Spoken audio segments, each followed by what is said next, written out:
हो गया खरी हो हमर यार मनावा तो एक बेर बात कर लगे।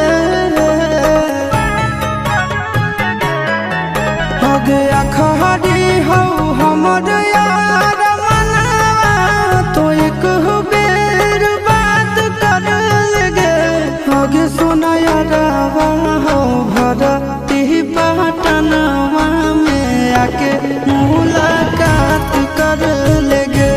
आगे सुना यारवा हो भरती पटनवा में आके मुलाकात कर लेगे।